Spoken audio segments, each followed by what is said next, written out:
Assalamualaikum warahmatullahi wabarakatuh.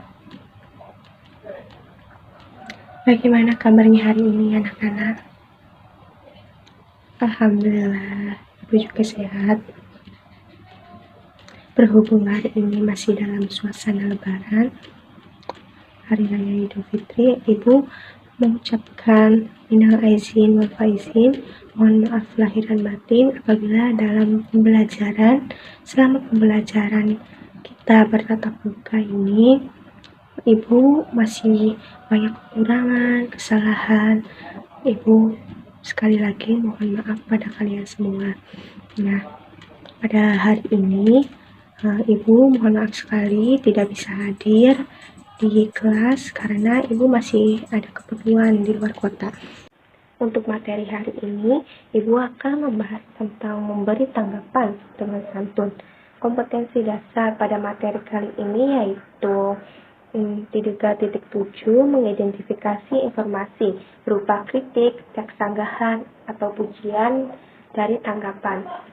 Nah, dari tanggapan berupa lingkungan hidup, kondisi sosial, dan keragaman budaya, dan lain sebagainya yang dibaca maupun didengar.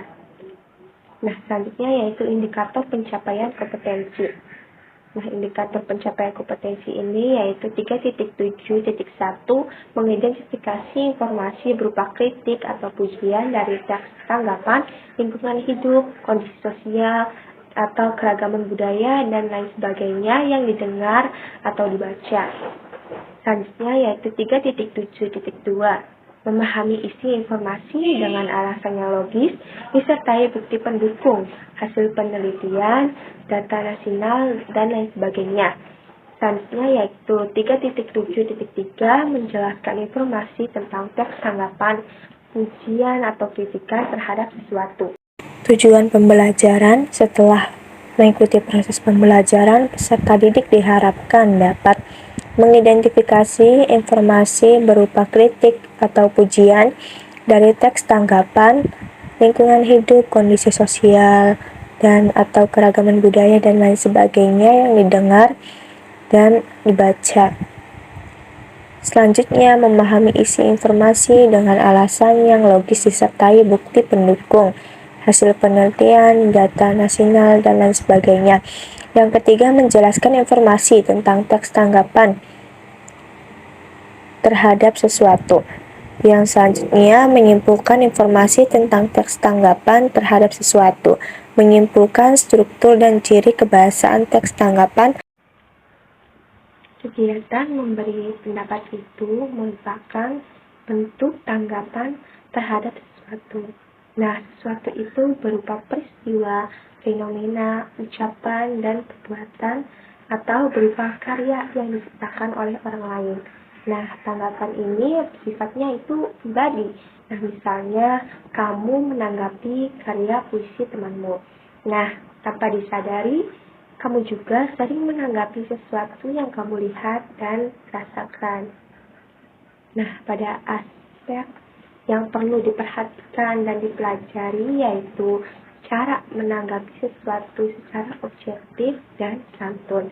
Nah, hindari menanggapi sesuatu yang dapat menyakiti orang lain, dan lebih baik kita tidak menanggapi apapun daripada menyakiti orang lain. Nah, pada pembelajaran yang lalu tentang laporan buku, kamu juga belajar kan memberi pendapat tentang buku. Nah, sekarang kamu akan lebih memahami cara menanggapi karya seperti novel, film, drama, buku, atau karya teman-temanmu, karya yang bisa berupa karya seni, lukis, tari, kerajinan, atau teknologi. Nah, terdapat syarat tanggapan yang harus diperhatikan, yaitu objektif dan santun. Objektif itu berarti menanggapi sesuatu berdasarkan apa yang sesungguhnya, fakta, dan kenyataan. Santun berarti cara menyampaikan tanggapan itu harus berdampak positif dengan cara dan bahasa yang baik. Nah, dapat menyimpulkan dari informasi isi teks tanggapan, memberikan tanggapan berkaitan dengan pujian atau kritikan dengan urutan penyajian tanggapan. Selanjutnya yaitu menelaah struktur dan kebahasaan teks tanggapan. Nah, terdapat 4 struktur. Yang pertama yaitu konteks. Konteks berupa apa yang ditanggapi, di mana, dan kapan peristiwa itu terjadi. Yang kedua, deskripsi. Deskripsi berupa apa dan bagaimana sesuatu itu terrealisasi. Yang ketiga yaitu penilaian. Penilaian berupa apa yang dipikirkan tentang itu. Nah, yang keempat, bahasa. Bahasa berupa bahasa deskripsi atau kata yang mengungkapkan penilaian. Nah, selanjutnya yaitu kita dapat memuji. Dengan pujian dapat membawa rasa positif yang disebabkan oleh seseorang yang telah memperhatikan suatu karyamu, perbuatanmu, ucapanmu, dirimu yang dianggap memiliki nilai. Nah, ada cara memuji yang tepat. Yang pertama yaitu tulus, bukan basa-basi. Yang kedua yaitu menghormati, hargai. Yang ketiga yaitu waktu yang tepat. Yang keempat yaitu memberikan rasa nyaman. Nah, kritik dapat meningkatkan karakter orang dan menghindari menyalahkan dan menyerang pribadi. Nah, kritik konstruktif memiliki nada positif dan fokus pada tujuan yang jelas dan dapat dicapai. Nah, kritik yang harus dihindari yaitu kritik yang mencari kesalahan, merendahkan, menjelekkan, dan menyakiti orang. Berikut ini adalah contoh dari model teks tanggapan tulisan.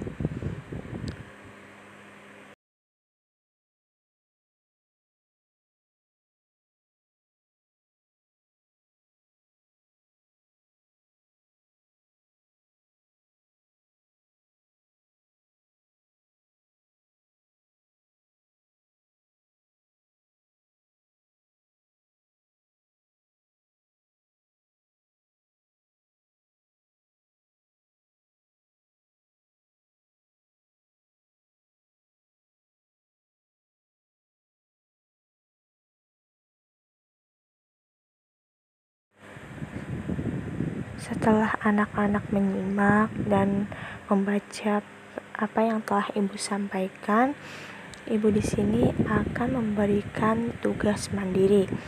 Dari contoh tersebut, kita sudah melihat dari beberapa struktur dan tanggapannya. Nah, tugasnya yaitu anak-anak menjawab beberapa pertanyaan yang telah ibu cantumkan pada video ini, dan dari jawaban tersebut itu dikumpulkan untuk minggu depan ya anak-anak. Terima kasih. Sebelum menutup perjumpaan kita kali ini, alangkah baiknya kita menutupnya dengan berdoa.